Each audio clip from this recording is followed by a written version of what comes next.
Hey guys, it's Miss Lewis, and today we're going to be reading the final 2 chapters of One Crazy Summer. I'm really sad it's coming to an end, but I know you're going to really like it, and I'm happy to read it with you. Alright, here we go. B11. We told Cecile everything about our excursion to San Francisco, the hippies, Chinatown.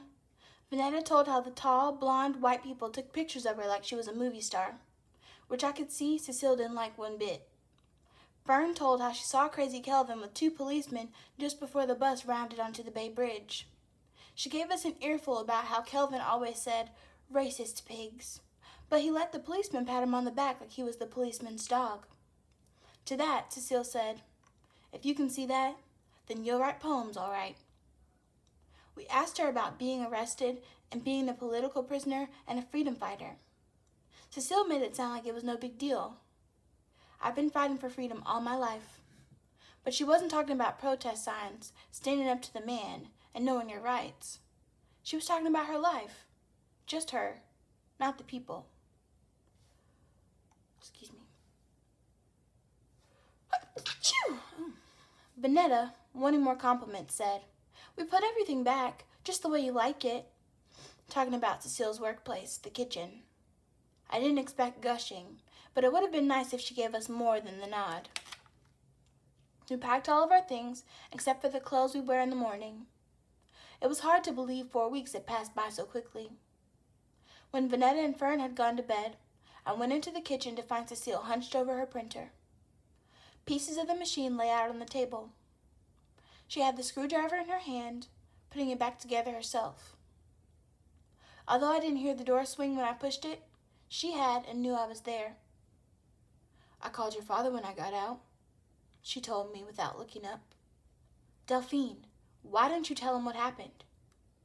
I stood there, surprised, shocked. It didn't enter my mind that she would have wanted me to call Papa. "We thought you were coming right back." She kept screwing in one of the rollers, still not looking at me directly. "I counted on you to call him. Tell him what happened. I at least thought you'd figure that out. You're the oldest, Delphine, the smart one." She had just told me I was smart and a disappointment, reminding me she hadn't said one nice thing to me. Not one. Papa would have made us come back to Brooklyn. He would have been mad because I didn't do what he said, look after Vanetta and Fern. And then Big Ma wouldn't let a day pass without telling me for the rest of my life how you aren't nothing but... Delphine, you let 7 days pass without calling your father. 7 days. That would have been looking out for Vanetta and Afua. You shouldn't have taken this all on yourself. You didn't have nothing to do with the police arresting me. I didn't have nothing to do with the police arresting me. They came, they arrested me along with the 2 Panthers they really wanted. And Lewis's mother is going to say whatever she's going to say. That's just how it is. All you had to do was call your father. That was all. My eyes stung. I was spilling over mad. I couldn't stop what I had to say, even if she stood over me and became my crazy mother mountain and knocked me down. I was spilling over. "I'm only 11 years old, and I do everything. I have to because you're not there to do it. I'm only 11 years old, but I do the best I can. I don't just up and leave." I was still on 2 feet. There was no sting on my jaw. My backside had not been touched, but I was ready for it. I closed my eyes because I figured the slap wouldn't sting as much when it did come. Instead, I heard metal on metal. I opened my eyes. The sound I heard was the screwdriver missing the groove, hitting the printer's metal innards. She laid the screwdriver on the table. I had nowhere to go, but I wanted to disappear. Finally, she nodded to the floor and said, "Sit." I did what she told me. There was a lot of silence, but then she spoke. It was just me and my mother until I was 11. I wasn't used to having her attention, having her look at me and talk. All the while she spoke, she didn't lift her eyes from me. A car hit her and she was gone. That was it. My aunt took me in to clean her house, watch her kids. I slept on a blanket on the floor in the kids' room for 5 years. I was 16 when she announced she was getting married. She said it wasn't good for a big gal like me to be in her house, seeing as she had a husband. She said in the long run she was doing me a favor. Then my mother's sister made me a sandwich I couldn't eat, gave me $20, and put me out. I slept in subways at night. During the daytime, I read Homer and Langston Hughes in libraries. I tried to hide in the stacks, but they always found me and shooed me out. When I didn't have 15 cents for the subway, I slept on park benches, wherever I could hide myself. Delphine, it's a hard thing to sleep on the streets. A hard thing for a grown man. A harder thing for a teenage girl, no matter how big and tall she is. At night, I talked to myself to stay awake. I said the poems of Homer and Langston Hughes. I liked the words. They comforted me. Their rhymes, their beats, they made a place for me. They kept me strong. But I was always hungry, and I had gotten sick. Your father found me on a park bench. He and his brother had a nice apartment on Herkimer Street. He fed me, gave me a bed to sleep on. I hadn't slept on a bed since I was 11 years old and my mother was alive. Louis never bothered me. Didn't ask me to do much but cook, sweep, wash his clothes. She paused. I had you the next year, 6 years from where you are now. I had Vanetta next. Both times his mother came up from Alabama and delivered you and Vanetta in that apartment. She and I couldn't get along, so she always went back south. Then I had the last one. That little one wanted out bad enough to come when she wanted to come, early and fast. She was born on a Friday. All I could do was lie on the kitchen floor and let her come. She stopped for a minute and said, "You were there when she came?" I was. "You were there when she came?" I was? I was down on the floor. You stroked my hair like I was a doll, but you didn't have any dolls, no toys. You said, "Don't cry, Mama, don't cry." I think that's the first time I heard you really speak. But when she came out of me, you didn't say a word. You took the dish towel hanging off the icebox handle and wiped off your sister. I could hardly breathe. Then Darnell walked in from school. He did everything else needed to be done. Why couldn't I remember seeing Fern being born, telling my mother not to cry, wiping Fern off with the dish towel? Where were those flashes of memory? Your life seems hard, Delphine, but it is good. It's better than what I could have given you. Here was my mother telling me her life, who she was, how she came to be Cecile, answering questions I'd stored in my head from the time I realized she would not come back. Here she was telling me more than I could remember, understand, or picture. Maybe I was too young to really take hold of it all, but for what it seemed like the first time ever, all I could think about was my own self, what I lost, what I missed, that no one said, "Good, Delphine." No one ever said thank you. Even after her telling me all of this, I was still mad. Maybe I'd been mad all along, but I didn't have time to just be it. Mad. Is it true what Big Ma says, that you left because you couldn't name Fern? I took her silence as a yes.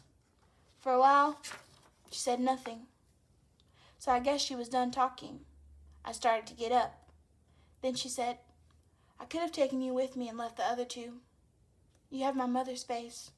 You didn't cry. You didn't want much. You didn't talk. But you understood. But I didn't have a penny in my pocket. I just knew I had to go. So I gave Vanetta a cookie. That was all she wanted anyway.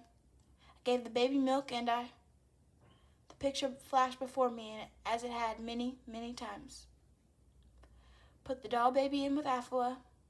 The doll I asked Darnell to go to the store and get. I told you to be good and wait for Papa. Then I left. She told me everything I wanted to know and too much. It was too much. I have to take it out one piece at a time to look at it. She said, "Did I leave because of a name? You'd have to be grown first before I explained. If I told you now, it would just be words." She picked up her screwdriver and went back to working on her printer. Be 11, Delphine. Be 11 while you can. That was it. In the middle of the night, I woke up. Afua. Chapter 33. Afua. Delphine, Vanetta, and Fern, get up out of that bed. Come on, y'all. It's time to go. No one wanted to get out of bed. No one wanted to go. But Cecile stood in the doorway and called us one more time. Fern was the first to spring up. Hey, that's my name. Our mother said my name. Cecile rolled her eyes and left the room. Fern was a regular jumping bean. She said my name. She said my name. Vanetta couldn't take another excited minute of Fern jumping on the upper mattress. Big deal. She said my name too. Big deal to me, Fern said. She always says Delphine. She always says Vanetta. Today, she said Fern, Fern, Fern. She jumped in between each fern. Fern, not little girl. Vanetta flung her pillow at Fern, but Fern wouldn't be quieted. I said, that's not your real name. The one she gave you. It is too. Is not. We kept it up, Vanetta and I on the same side for a change. Is too. Then I broke it by saying, your name is Afua. I wasn't known for joking. That sobered them as much as Fern's name, which they both mouthed. Afua. Take that back, Delphine, Fern said. My name's not Afua. It's Fern. Vanetta pointed at her. Ah, Afua, Fooey, chop suey, little fooey, all over my shoey. Fern turned red. This is the part where I was supposed to shut Vanetta up and take Fern's side. Instead, I said, get used to it. Your name is Afua, as in Delphine, Vanetta, and Afua. Fern balled her fingers into a fist and punched me in the stomach. Her hand was so little. I didn't say ow to give her the satisfaction of knowing she caused me pain. I just said, go brush your teeth, Afua. Later, Cecile said, why'd you tell her that? If I wanted her to know her name, I would have told her. I couldn't tell if Cecile was really annoyed or if she was just fussing. I decided she was fussing and that I couldn't go through my life afraid of what my mother might do next. I shrugged and ate my cereal. Delphine, Vanetta, Afua, and Zyla.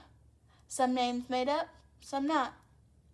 Did it matter what they really meant or where Cecile got them from, as long as she gave them to us and to herself? We spent the bus ride and the $2 taxi ride to the airport making fun of Afua.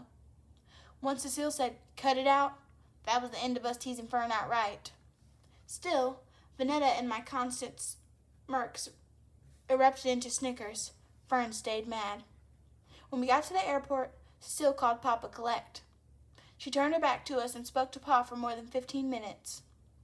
Big Ma wouldn't be happy about the cost of the collect call, but I doubt Papa minded. While we waited for Cecile to finish speaking with Pa, a white man came by and said how cute my sisters and I were in our matching outfits.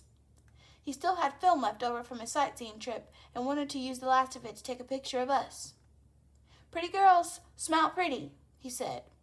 I could tell he was a nice man, but Cecile put a stop to it while Vanetta adjusted her hairband, already posing for the cover of Jet. Cecile stood in front of us and said, they're not monkeys on display. The nice man tried to apologize, but Cecile wouldn't hear it. How'd you like it if some strange man came snapping pictures of your daughters? I felt bad for him, but I knew Cecile had to step in. Any mother would have at least done that. We sat in comfy waiting room seats without talking for almost half an hour.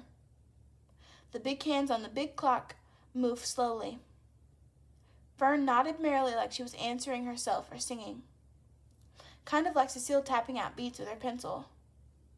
Vanetta fiddled with her hairband or twirled her longest braid around her finger. I followed the janitor pushing his dry mop along the floor as people carrying travel bags danced around him or found seats. I stopped glancing up at the big clock or down at my Timex. I didn't have to. The queasiness churning inside told me it was time to go. And then the boarding announcement was made over the loudspeaker. She said, go on, and we went. I expected Cecile to walk away, to cut through the terminal in man-sized strides as soon as we got up and stood on line. When I turned to see if she had gone, she was standing only a few feet away, looking straight at me. It was a strange, wonderful feeling, to discover eyes upon you when you expected no one to notice you at all. I smiled a little and faced front to find something to do with myself. Vanetta and Fern both held on to their own ticket. I reached to take Fern's ticket, afraid she'd crush it the way she was holding it. She felt me reaching and pulled her hand away. We moved closer to the front of the line near the ticket taker. Fern balled both hands, banging her fist at her sides, her ticket now completely crumpled. Maybe she was afraid of the airplane ride and getting knocked around by those clouds.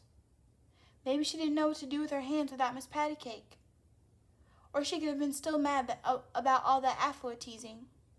My first move was to comfort her. I went to reach out to Fern, but she bolted from the line, ran, and jumped on top of Cecile. Vanetta and I didn't hesitate. We broke off from the line and ran over to hug our mother and let her hug us.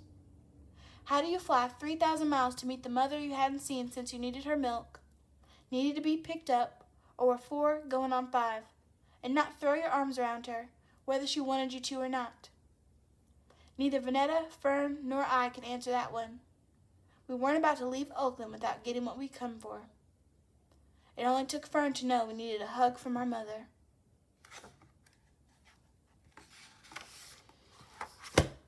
So ends One Crazy Summer.